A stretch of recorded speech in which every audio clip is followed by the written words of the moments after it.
Hello everyone. Today we are going to begin with the numericals based on MOSFET. There will be some simple numericals, and the numericals are quite straightforward, so don't need to worry about it. And let's proceed with the first kind of numerical. Now, for an AN MOS, VTN is being given, that is nothing but your threshold voltage is being given as 1.2 volt. Your VGS is given as 2 volt. We need to find the region of operation when your output voltage VDS is equals to 0.4 volt, when your VDS is changed to 1 volt and your VDS is changed to 5 volt. Now we need to repeat the part, the above part for depletion in a channel MOSFET with VTN equals to minus 1.2 volt over here. So now the first thing first, in the first case we have been given that your VDS is equals to 0.4 volt. Now the formula for VDS saturation is given as VGS minus VTN, which is given as 2 minus of 1.2 over here, which is equals to 0.8 volt. Since your VDS sat over here, which is equals to 0.8 volt, is greater than 0.4 over here, we would say that your MOSFET is in saturation region when your VDS is equals to 0.4 volt. Now when your VDS is equals to 1 volt, then in the same case we will again calculate VDS sat, which is equals to VGS minus VTN, which is equals to 2 minus 1.2, which is equals to 0.8. So again in the same way we say that the VDS sat over here is over here the VDS sat, that is nothing but 0.8, is less than VDS, which is nothing but 1 volt over here. Hence your MOSFET over here is in saturation region. Now your VDS over here is given to be as 5 volt. Now again we'll calculate VDS saturation using the same formula, and the VDS saturation turns out to be 0.8. and when you compare it with your VDS saturation, VDS sat, when you compare it with your output voltage VDS for the given case, your VDS sat turns out to be 0.8 and your VDS is 5 volt. So in this case your MOSFET is in saturation region over here. Now the same set of numericals when the same numerical part B, when your VTN is given as minus 1.2 volt, we need to find the operation, we need to find the region of operation when the VDS is equals to 0.4 volt, 1 volt, and VDS equals to 5 volt over here. Now VDS is given as 4 volt over here. Now VDS saturation is given as VGS minus of VTN, which is equals to 2 minus of minus 1.2, which is equals to 3.2 volt. Now if you compare your VDS sat with your VDS, we can say that your VDS saturation is greater than your VDS. Hence the ND MOSFET is in non-saturation region. Similarly for VDS equals to 1 volt, your VDS sat is 3.2 volt. Since over here your VDS saturation is greater than VDS, we say that the NDMOS is in non-saturation region again. Now if your VDS is given to be 5 volt, we have found out that VDS saturation is equals to 3.2 volt. Hence therefore your VDS sat over here is less than VDS. Therefore your NDMOS over here is in saturation region over here. Now we need to focus on some different kind of numericals also, wherein some the given set of conditions will be given, as in this case. Now in the previous numerical, if you want, you can draw some circuit diagrams also to suffice the given question. If it turns out to be for 5 marks, a single mark could also be dedicated for this diagram over here, that is nothing but a symbolic diagram. So yes, for both the cases, if possible, please do draw the diagram. In the case of a normal EN MOS or enhancement type N channel MOSFET, there is no darkened line over here, wherein if you consider the D MOS over here, then you have darkened some thick area over here, which shows that this is nothing but a depletion MOSFET. Hence the darkened, or I would say the thick line over here. Now an NMOS transistor with VTN equals to 1 volt. Over here it is given as ID is equals to 0.8 milliamps. Your VTN threshold voltage is given as 1 volt. Your VGS is given as 3 volt. The output voltage VDS is given as 4.5 volt. And the VDS is nothing but the voltage across the drain and the source terminal, as you can see over here into the diagram. Now we need to calculate the drain current when your VGS is being turned out to be 2 volt and 4.5 volt for VDS, and VGS is equals to 3 volt and VDS is equals to 1 volt. Now your VDS saturation is nothing but your VGS minus your threshold voltage, which is nothing but 3 minus 1, which is equals to 2 volt over here. Therefore now your ID is calculated, we assume that the transistor is in saturation region, hence your ID is given by Kn VGS minus VTN ka square. Therefore your Kn ka formula from this equation turns out to be ID upon VGS minus VTN ka square, which is equals to 0.8 into 10 raised to the power minus 3 upon 4, which is equals to 0.2 milliamps per volt square over here. Now so your Kn ka value turns out to be 0.2 milliamps per volt square. Now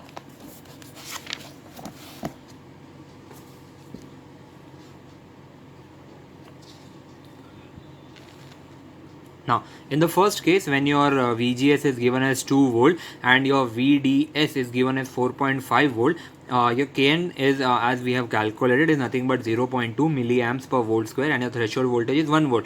Therefore your ID ka value turns out to be Kn VGS minus VTN ka square, which is nothing but 0.2 into 2 minus 1 ka square, which is nothing but 0.2 milliamps. Now VGS which is equals to over here it is an equals to sign beta. Now VGS, which is equals to VGS minus VTN, is equals to 2 minus 1, which is equals to 1. Now since the VDS over here is less than your VDS saturation over here is less than your VDS over here, we can say that the MOSFET is in saturation. Therefore the MOSFET in the saturation, the above formula was used. Now over here we'll calculate first the VDS saturation and then we'll proceed for the ID formula. Over here your VGS is given to be 3 volt, your VDS is 1 volt, your threshold voltage is again 1 volt, your Kn is given as 0.2 milliamps per volt square, your VDS saturation is given as VGS minus VTN, which is equals to 3 minus 1, which is equals to 2 volt. Therefore we would easily say that your VDS saturation is greater than your VDS. Therefore the MOSFET is in a non-saturation region. If it is in non-saturation region, you need to find out ID by using the formula ID is equals to Kn twice of VGS minus VTN into VDS minus VDS ka square over here. So substituting the respective values, we get 0.2 into 2 into 3 minus 1 into 1 minus 1, which is equals to 0.2 into 3, which is equals to 0.6 milliamps over here. Now we'll go for one more numerical, a little bit advanced kind of numerical, so that it becomes easy for my students if it appears in the paper.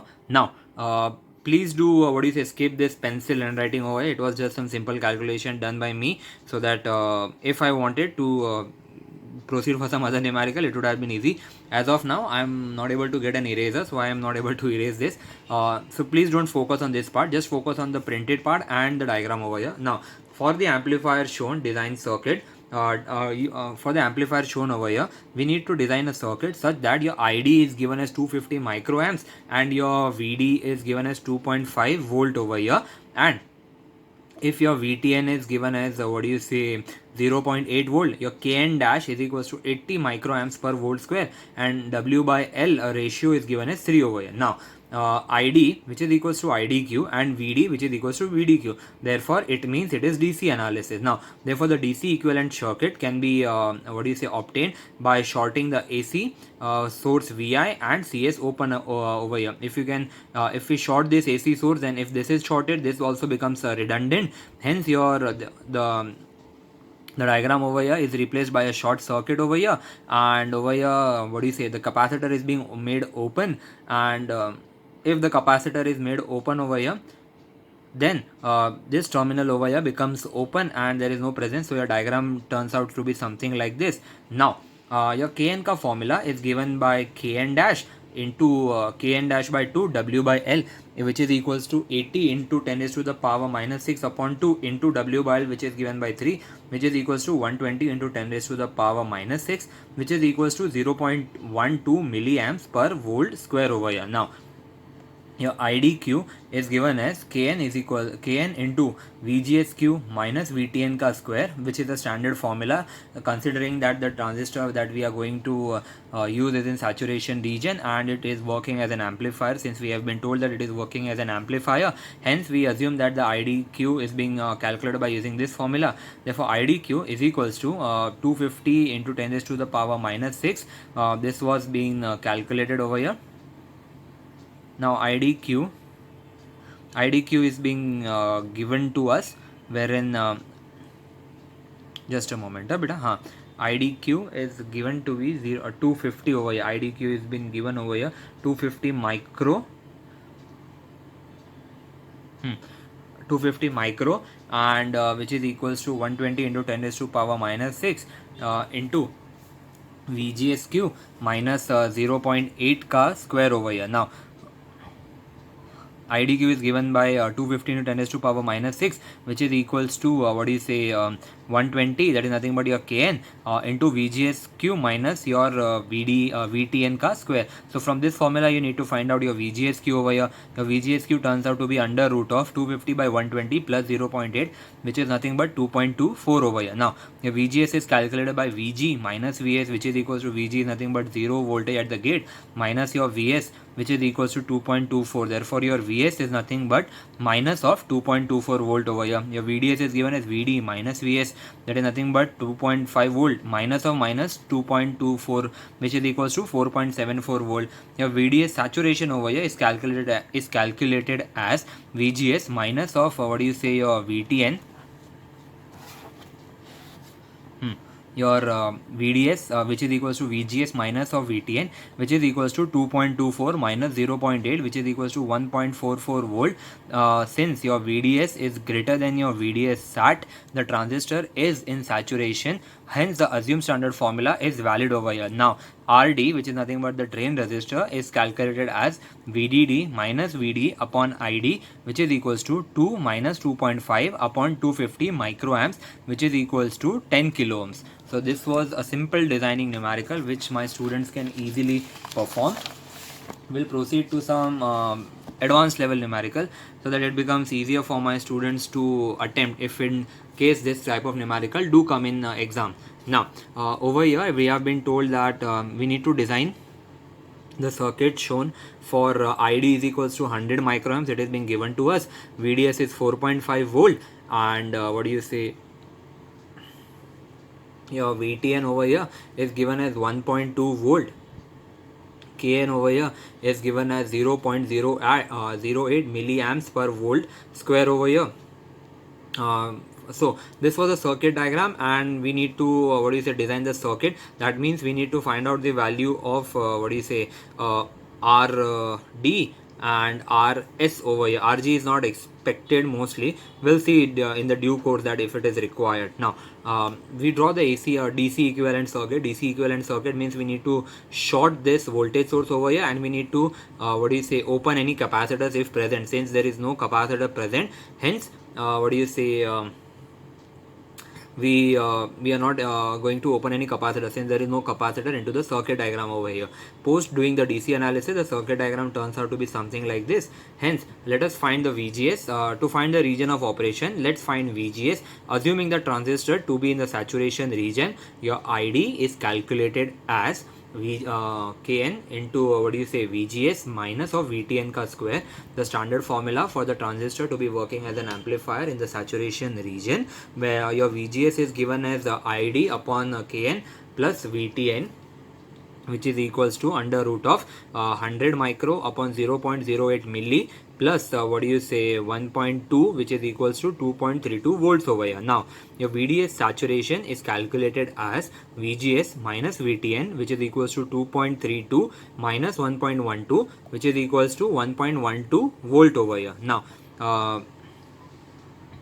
since your VDS is greater than your VDS saturation, the transistor which we assumed in the saturation region was correct. Now your RD is calculated as 5 minus VD upon IDQ. Now before we proceed to calculate VD, we need to we need the value of VD over here. So now let's calculate the value of VD. So VGS is given as VG minus VS. Since the input terminal is shorted, VG is 0 over here. Therefore it is nothing but 0 minus Vs, which is equals to Vs is given to us as Vs is given to us as 2.3 volt over here, which we had calculated over here, 2.32 volt over here. Now your Vs is equals to minus of 2.32 volt over here.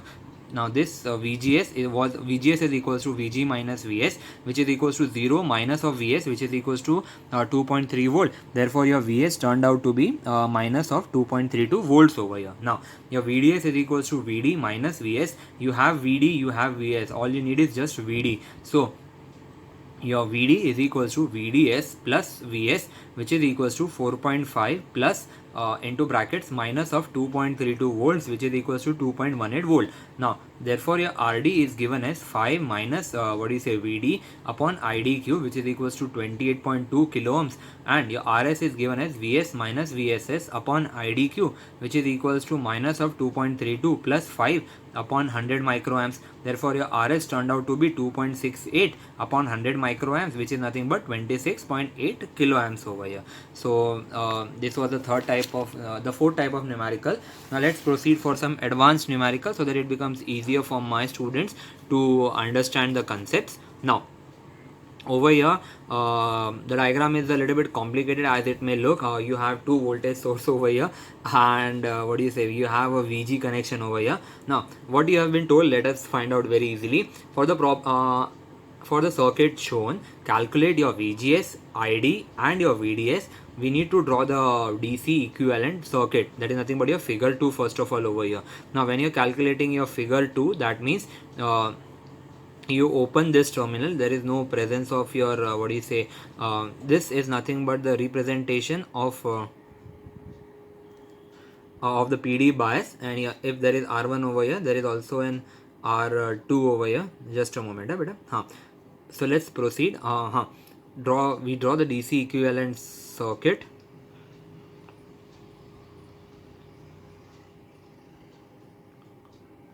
यहाँ पे there is a resistance beta, there is a printing mistake. Its name is R2 and the value is how much is it? 5.5 kilo ohms.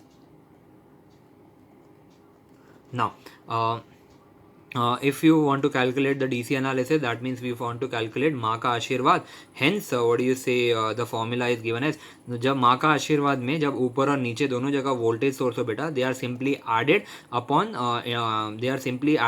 and being represented as single voltage source. And when we used to calculate माँ का आशीर्वाद in normal BJT, we used to write only VCC, but here it will be nothing but this plus this. So this will be nothing but 5 plus 5, which is equals to 10 volt over here, into your R2 upon R1 plus R2 minus of your VSS over here. The formula changes by a little bit over here beta.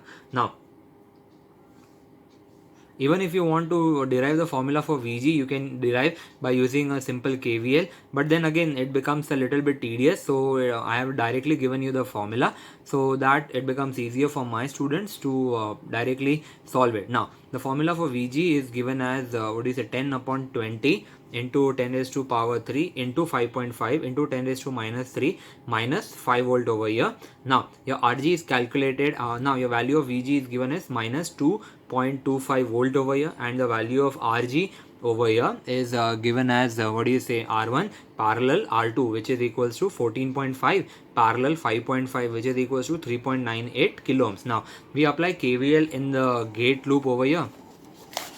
Now applying KVL on the gate loop, we get, since your IG is equals to 0, your IG RG, that is nothing but the drop across your gate resistance, will be 0. Therefore the equation will be nothing but minus of VG minus VGS minus ID into RS plus VSS, which is equals to 0. Therefore your ID turns out to be VSS minus VG minus VGS upon RS, which is equals to 5 minus of 2.25 minus of VGS upon 0.6, which is equals to 2.75 minus of VGS upon 0.6. Therefore, now we assume that the transistor is in saturation region to be working as an amplifier. Therefore, 2.75 minus of VGS upon 0.6 is equated to Kn into VGS minus VTN ka square, which is equals to 0.5 into brackets VGS plus 1 ka square. Therefore, your 2.75 minus of VGS is equals to 0.3 into brackets VGS ka square plus twice of VGS plus 1. Therefore, 0.3 VGS ka square plus 1.6 VGS minus 2.45 is equals to 0. Therefore, your VGS is given as 1.24 and your VGS is equals to minus of 6.57 volts over here. Now, we note that VGS is on the negative side on the VGS axis, that is nothing but a transfer characteristic. Therefore, its value cannot be more than VTN, which is equals to minus 1 volt. Hence, the value of minus 6.67 minus 6.57 is not possible. Therefore, your VGS is being assumed as 1.24 volt over here. Now, your ID is given as 5 minus your ID is given as VSS minus of VG minus of VGS upon RS. On substituting the respective values, we have 5 minus 2.25 minus 1.24 upon 0.6 milliamps, which is equals to 2.51 milliamps over here. Now, your VDS is given as VD. Now, your VDS is given as VDD plus VSS minus ID, which flows through RS plus DS, which is equals to 10 minus of 2.51 into 1.4, which is equals to 6.486 volt. Therefore, your VDS saturation is equals to VGS minus of VTN, which is equals to 1.24 minus of minus 1, which is equals to 2.24 volt. Therefore, your VDS is greater than your VDS saturation over here. Therefore, your MOSFET is in saturation, by which we assume the assumed formula was correct, and we would happily say that the transistor that you have designed over here with all the respective values is able to work as an amplifier. So let me see if we can take some more, a couple of numericals if needed. So otherwise we would stop it over here. Just give me a moment, beta.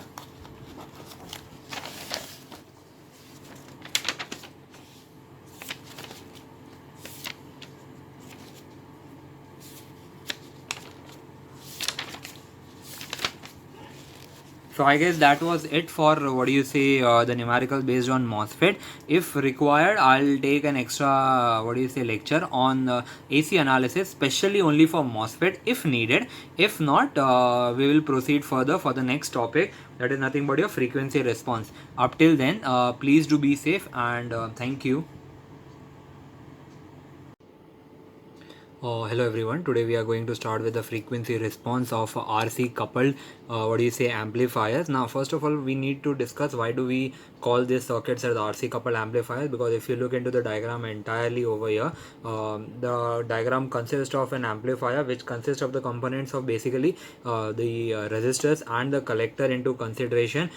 Hence the name RC coupled amplifiers, because the resistors are being coupled to each other via the input resistor is being coupled to the input part of the circuit via a coupling capacitor CC1. Similarly, the output resistor RC is connected to the output load resistor, that is nothing but the input resistance of a device. Then in that case also it is being used by a coupling capacitor. We also have a bypass capacitor. Now before we proceed into actual dealings, let me describe you first the circuit diagram, and then we might proceed for its response. Now what do we mean by response and why are we studying this chapter is, generally up till now what we did study in AC analysis was the application of a signal in mid frequency, that is the frequency range from this point to this point. That is over here the gain was almost constant. The gain didn't decrease over here despite of the frequency change over here. Now we'll study first of all the application of low frequency, and then we'll also study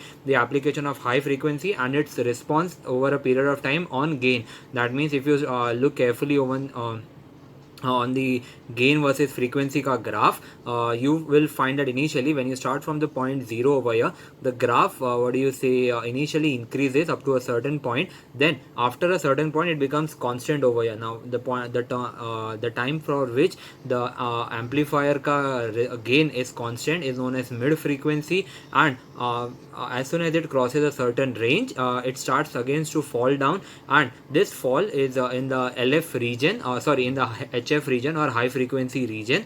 And we'll study basically first if you are at, suppose say, midpoint, and if you are at mid frequency, then if you come towards the LF, your gain starts to fall. Similarly, if you are at mid frequency, or if you are at the gain, if you are at the maximum gain over here, that is nothing but the highest line over here, the one which is a straight line, and if you cross a certain range, then in the HF region, then your gain again starts to fall over here. Now we'll study both these effects, that why do your gain falls in LF and HF region. First we'll start our chapter with what do you say, the LF response, and then slowly and gradually we'll move towards your high frequency what do you say topic. Now in the circuit diagram, the things are quite self-explanatory, wherein you have a BJT and NPN configuration, you have a DC load resistor named as RC, you have a bypass resistor named as or emitter resistance named as RE. It generally provides DC negative feedback, and along with it, it also provides AC negative feedback,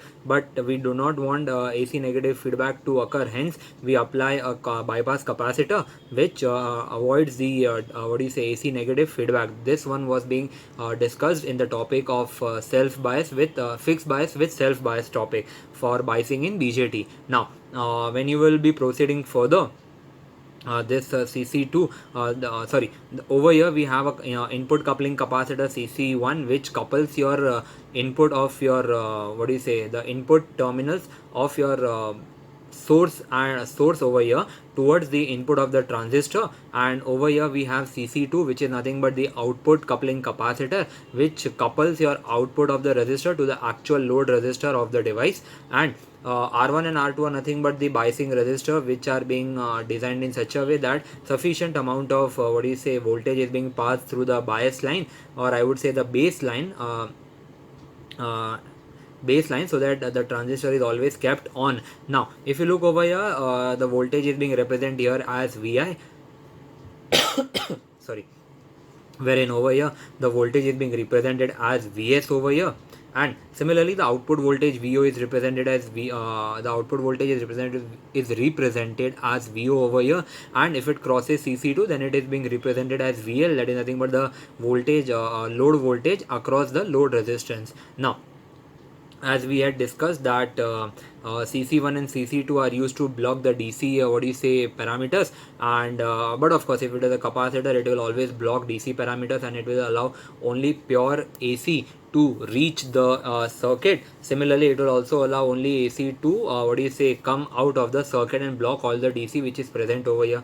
And similarly over here we have RS over here, which is nothing but the output resistance of source, which is generally very low into consideration, or I would say which is tending towards 0. Now why the gain of the question arises that why the gain of RC coupled amplifier falls in LF range. Now for in order to understand that, first let me explain you this diagram of what do you say, AC equivalent of a source and AC equivalent of an amplifier. This is from where your actual what do you say voltage is being supplied towards your transistor over here. Now your over here it has been given as what do you say, Vs, and the voltage source is Vs, the output resistance is Rs over here.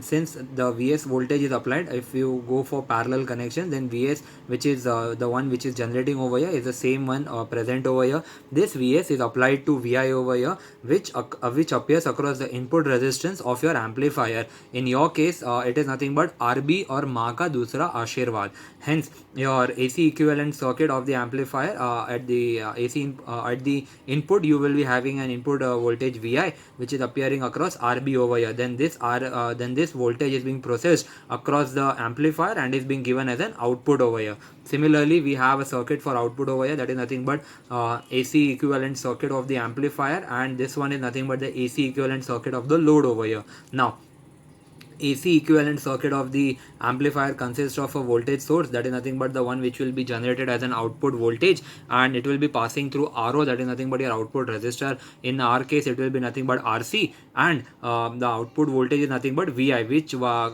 passes through your output coupling capacitor, and it appears across the load resistor as VL over here. Now if my students might be remembering, this X stands for impedance, that is nothing but 1 upon 2 pi FC. So if you are calculating the impedance across sorry, not impedance, I would say reactance, sorry, my bad. Now X is nothing but the reactance, which is given by CC1, which is equals to 1 upon 2 pi F CC1. Similarly for X CC2 will be having 1 upon 2 pi F CC2 over here. Now let us first start our discussion with the input circuit over here. Now the question arises that why the gain of RC coupled amplifiers fall in LF range. Now in your MF range, that is nothing but your mid frequency, that is the one which has a stable output voltage gain, which doesn't fluctuate over a period of time.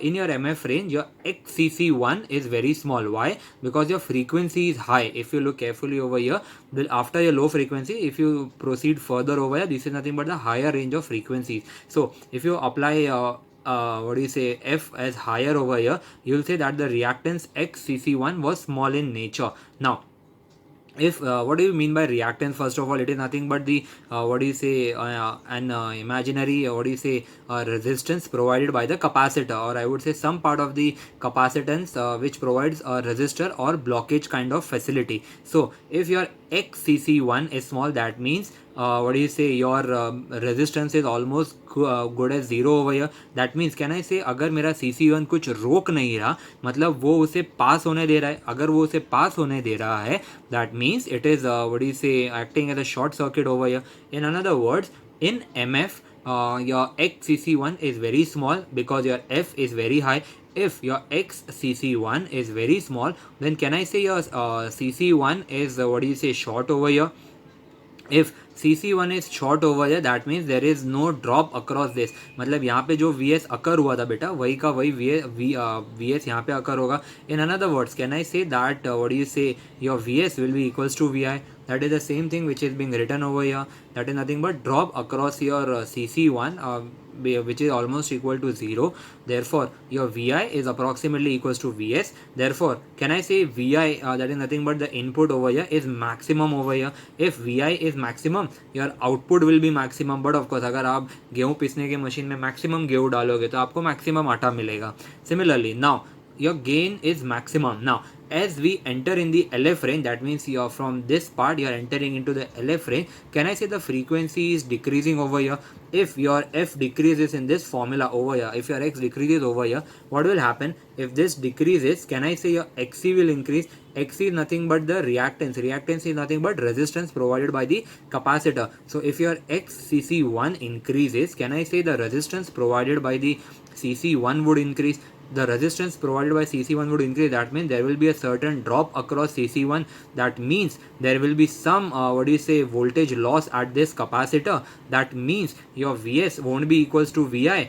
In that case, can I say now your VI would decrease as compared to the one in MF. Hence if VI decreases, your VO decreases. If my VO and VI both are decreasing, therefore their ratio will also decrease. VO by VI is nothing but your voltage gain over here. So can I say your A will also decrease? This is what the same thing that we have just told, that as we enter in in LF range and start decreasing the frequency, your XCC1 increases. Therefore the drop across XCC1 increases. Therefore your VI decreases, your VI over here decreases and VO also decreases. In overall, अगर आपका input ही कम रहेगा बेटा तो output भी कम आएगा. In another word, we would say that the gain is being decreases. Now at MF over here, if you are considering at MF, that is in nothing but high frequency over here. थोड़ा बहुत low frequency से तो high बेटा, mid frequency is in hundreds of in hundreds and kilos of hertz over here. So now if your F is high over here, can I say your XCC2 will be small?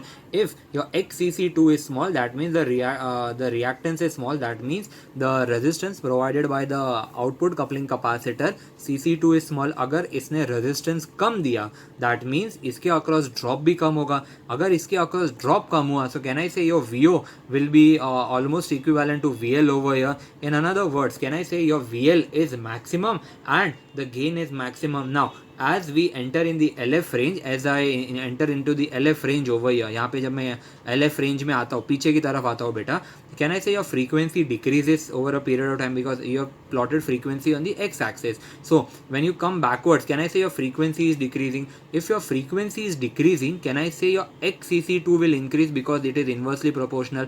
If your XCC2 increases, can I say your reactance of CC2 is increasing? If your reactance of CC2 is increasing, your drop across CC2 will increase. In another words, your VO will now will not be equals to VL, but now VL would decrease in nature. If your VL decreases, therefore can I say now my total gain decreases. So this was the comparison.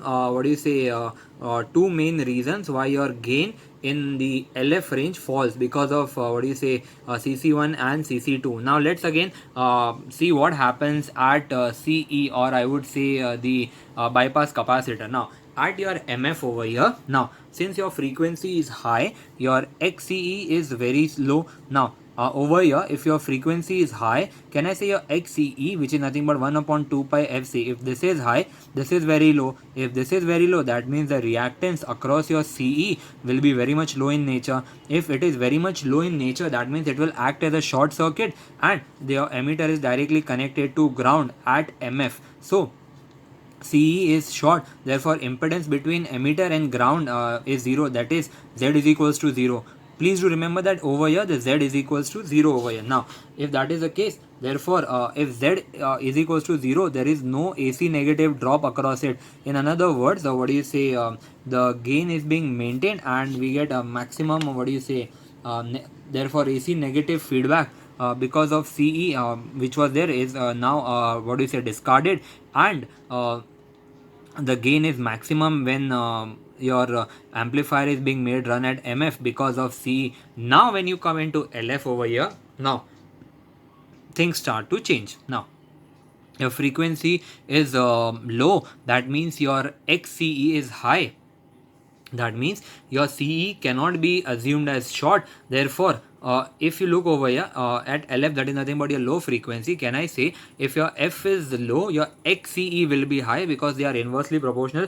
If your XCE is high, that means there is some drop across it. Therefore, now we cannot assume it to be a short circuit, but we have to consider it as an impedance which is present at this point. So this both of them, can I combine them to make a single impedance over here? So your ZE over here is not 0 over here. Now an impedance ZE is present and there exists an AC drop across it. Therefore this AC drop provides AC negative feedback and is also one of the reasons why your gain falls in LF range. That means why your gain falls over here in this region. Now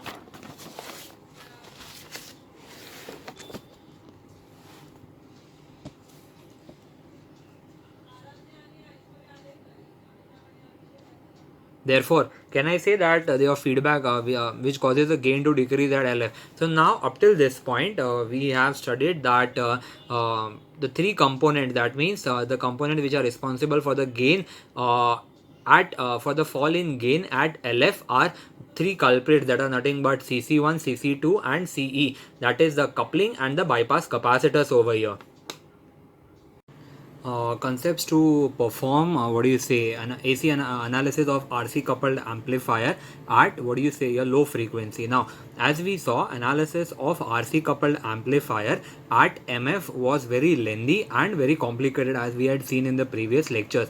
Now to avoid such a problem at LF, we consider a circuit, that is the one which is drawn over here below, having frequency response same as that of an RC coupled amplifier at LF, so that whatever concepts or definition or formula and reasoning we study about simple circuit will also be applicable for RC coupled amplifier at LF over here. Now This is the graph or the frequency response. As you can see over here, this the straight line over here represents the gain or the AV or the voltage gain at mid frequency. The fall in graph is denoted over here on the left hand side in the area of LF what do you say region. And if you take a 3 dB downward the projection, then this point over here at which it becomes the power which is nothing but half over here, as you might have studied that 3 dB is nothing but half power point. Hence your a mid over here, when you take 3 dB down, it becomes a mid by root 2. And now this circuit diagram over here which is present, it can be used for what do you say the frequency it can be used for frequency response at low what do you say frequency of the BJT amplifier. And what do you say it represents this C represents over here CC1 or CC2 or CE of the amplifier, and this is a normal resistance R. Now your RC network over here is also being known as attenuator or leading network or a high pass filter over here or HPF. Now this circuit over here is known as a high pass filter. Now if you look carefully over here, then this graph is also being told as a frequency response of high pass filter, same as that of LF response of RC coupled amplifier. Now we'll study some basic detailing about the circuit diagram so that it becomes easier for my students to understand. Now for f is equals to 0, your xc is nothing but infinite.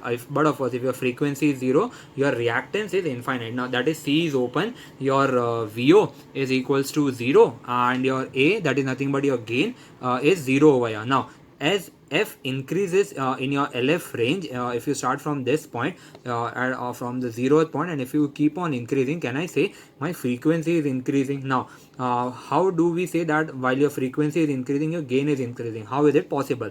Let's see. As your f increases in your LF range, your xc, that is nothing but your reactance of the capacitor decreases, therefore drop across it decreases, therefore your VO increases. Now if you look carefully over here, the reactance over here is being decreased. So can I say maximum amount of what do you say your VI is being passed through your R, which generates your VO over here? So can I say your VO increases? Now therefore your A increases, that is nothing but your gain. Now at your MF, your C is selected such that your XC is given as what do you say at MF, your C is selected such that the reactance is 0, and therefore the drop across C will be 0. Now if that is the case, then your VO will be equals to VI, that is nothing but your A VO, which is equals to VI, and your gain is maximum and is equals to 1. If you look into the graph over here,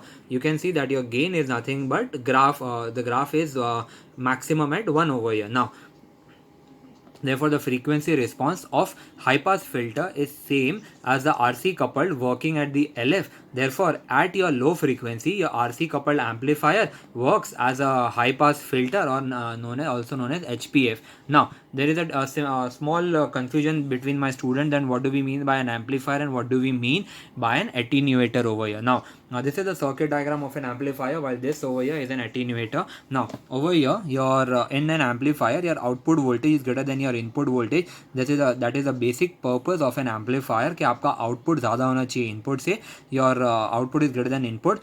How far your VO is greater than your VI is given by the amplification factor A, or the gain over here, wherein your gain is given by VO by VI. Your gain, but of course, is greater than 1, and amplifier uses external energy VCC to maintain this gain, or to provide this actual gain over here, to provide this output more than input over here, this VCC over here. Now over here, your VO is less than VI. In your attenuator, the signal attenuates, or in another word, your signal is being reduced. That means your output will be reduced as compared to your input. Your how far your VO will be less than VI is given by attenuation factor beta over here, wherein your beta is given as VO by VI. Please don't get confused between this beta and your current emitter common emitter beta.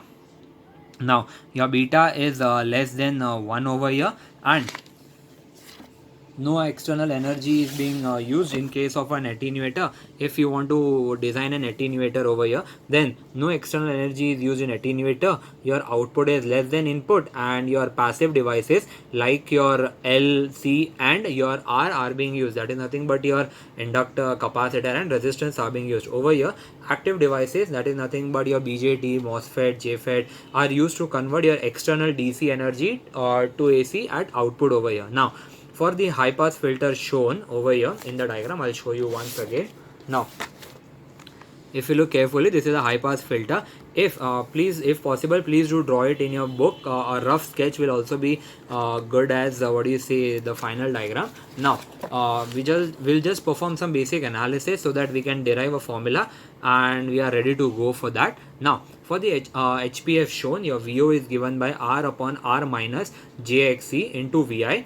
Therefore your, can I say, if I take this VI over here, it will be nothing but VO by VI, which is nothing but equals to A, which is nothing but equals to R upon R minus JXC. Now if I divide this entire formula by R, then your A changes out to be 1 upon 1 minus what do you say, J into XC by R. Now your XC is nothing but 1 upon 2 pi RC, so 1 upon 2 pi FC over here. So your 1 upon 1 minus J into 1 upon what do you say, 1 upon 2 pi RC into F over here. Now I would say, now let this terminology over here be denoted by FL. So your A turns out to be 1 upon 1 minus J FL FL upon F over here, where FL is the lower cutoff frequency or the low frequency. Now equation 1 over here indicates that gain is a complex number due to the presence of the J factor over here. Now it means that the gain of RC coupled amplifier at low frequency is complex and is a function of frequency. As you can see over here, if there is a variation in frequency, there will be a variation in gain. Now while at MF it is a real and a constant value, that is nothing but AV is given by minus HFE RC upon HI, that was nothing but minus beta RC upon R pi over here, or it was also been given by minus of GM into RC over here. Now from 1 over here, from this equation, can I have phi is equals to tan inverse plus, the important part over here is plus tan inverse of FL by F, and your mod A is given as 1 upon under root of 1 plus FL by F ka square. We'll call these equations as respectively 2 and 3 over here. Now positive sign in equation 2 over here indicates that HPF output leads the input by an angle phi. That means your the HPF output, that is the one which is having what is an angle phi. This will be the output graph for the HPF, while this, the straight line will be an input. Lead कर रहा है मतलब वो आगे चल रहा है बेटा. So your phi, your HPF output will lead the input by an angle phi. That's the reason HPF is also known as a leading network over here. It means your RC coupled what do you say, amplifier at LF works as what do you say, as a leading network. The output leads the input by an angle phi. Phi is a function of frequency. Now using equation 2 over here, which we had received over here, this one, now we will plot different what do you say, we'll plot a graph for different values of F, and we'll get the different values of phi over here.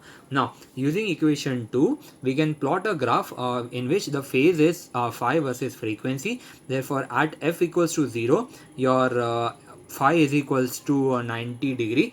At F is equals to FL, your phi is equals to 45 degree, and at F at approximately equals to 10 times your FL, your what do you say, phi was equals to 0 degree. So if you plot it over here, at 0, at F is equals to 0, your phi was 90 degree. At F is equals to FL, your phi was equals to 45 degree, and at F is equals to almost 10 times of FL, your phi turned out to be 0 over here. Now this graph over here is known as the phase plot over here. Now from equation 3, please do note that this is equation 3 over here. Now in equation 3, if you want to plot a diagram of magnitude versus your frequency, now from equation 3, we can plot a diagram of magnitude versus frequency.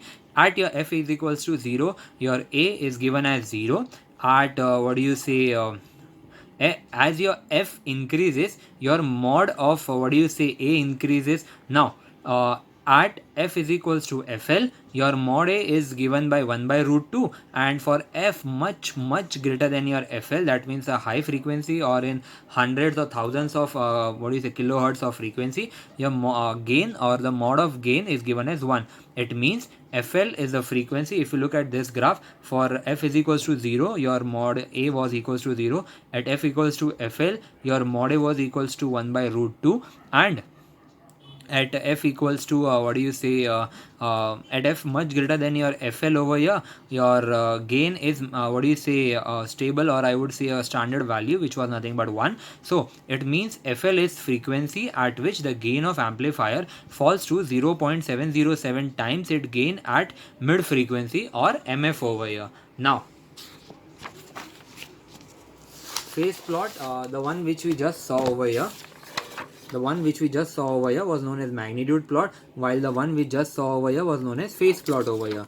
If we combine both of them, we get the Bode plot. Now phase plot plus phase plot plus your magnitude plot will give you a Bode plot. Now magnitude plot with A expressed in dB, there is some different conversion over here. Now when you mod A in dB is given by 20 log of mod A, which is equals to 20 log of 1 upon under root of 1 plus fl by f ka square. Now in your LF range, as your f increases, your mod A dB in dB also increases. At f equals to 0.1, at f equals to 0.01 fl, from equation 4, your mod A is equals to minus 40 dB. Let f be increased by 10 fold, or in another words by a multiple of 10, that is nothing but by 1 decade. Then your f is equals to 0.1 fl. Then from 4, your mod A in dB is given by minus 20 dB. It means when the frequency is increased by 1 decade, the gain increases by 20 dB over here. In another words, the increase in gain is plus 20 dB per decade over here. Now at f equals to fl, your mod a is in dB is minus 3 dB. That means fl is a frequency at which the gain of HPF falls by 3 dB compared to its gain at mid frequency. Now for your f much greater than your fl, your mod A is equals to 0 dB. That is nothing but your gain of HPF at your mid frequency. The mod of A is given as 0 dB. It means for an amplifier, FL or the lower cutoff frequency is a frequency at which the gain falls by 3 dB from its gain at mid frequency. That is nothing but AV mid minus 3 dB over here. Now if you look to the graph over here carefully, the graph is being plotted in a very beautiful way. This is nothing but the magnitude graph over here, and if you look carefully over here, if we start from this point of value, so for every decade there is a roll off rate of 20 dB per decade. That means यहाँ से यहाँ आने में एक decade यानी 10 के multiple में 20 का गिरावट आया बेटा. That means it is nothing but a fall of minus 20 dB per decade. Now if it would had been a normal an amplifier, तो ये लाइन सीधा जाके यहाँ पे मिलता है at FL, which is known as the asymptotic plot. Asymptotic plot, that means a virtual plot or an imaginary plot, but in reality it does take a U-turn and it doesn't meet at FL. It takes a U-turn at this point and it meets at certain point after your FL. So this one is the exact or the actual plot over here. Now we'll have some calculations to be done. Now A mid or the voltage gain at mid frequency is given as VO by VI. Therefore your VO is given as A mid into VI. Now your power at mid frequency is equals to A mid into VI ka square upon R. Therefore at your FL, your gain is being changed from normal A to A mid by root 2. So PO at that is nothing but your output power at your FL. Output power at FL will now become A mid by root 2 into VI ka square upon R, which is equals to A mid into VI ka square upon R divided by 2. So power at FL is nothing but power at mid frequency upon 2. If you look carefully, this term was nothing but the one which we are having over here, power at mid frequency over here. So power at low frequency is nothing but power at mid frequency by 2. That means FL is the frequency at which your output power of the amplifier becomes half compared to output power at your mid frequency. Therefore your FL is equals to 1 upon 2 pi RC can be written as R is equals to 1 upon 2 pi FL, which is nothing but XC at FL over here. Now therefore FL can also be told as FL is the frequency at which the capacitive reactance of C becomes equal to R in series with C, which with input shorted. In case of amplifier, C will either represent CC1 or CC2 or CE over here. Now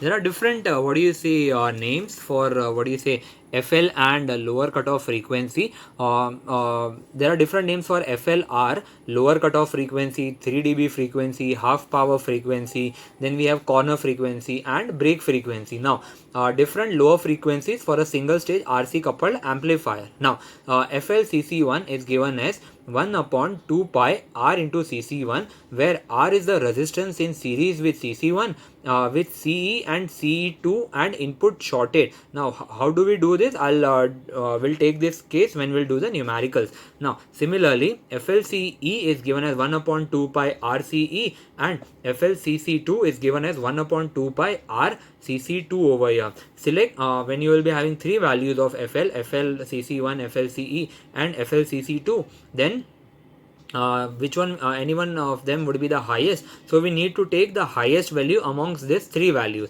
Now we will proceed for the numerical, but before that we'll first of all consider the analysis of frequency response of a BJT amplifier in your low frequency. Now it is almost similar to your AC analysis, but there are some new terminologies which has to be included over here. So let us look what are we facing now. Low frequency response of your BJT amplifier. To analyze the low frequency response means to find FLCC1, FLCC2 and FLCE. Now what do we mean by FLCC1 is FLCC1 is nothing but the lower cutoff frequency due to CC1 alone. FLCC2 is nothing but the lower cutoff frequency due to CC2 alone, and FLCE is nothing but the lower cutoff frequency due to CE alone. Now procedure to find FLCC1, FLCC2 and FLCE over here. First of all, we need to draw the AC equivalent circuit of the amplifier with all the capacitors in their places. Now replace your BJT with approximate hybrid model, and we need to short the input over here, that is nothing but short VI over here. Then once done with that,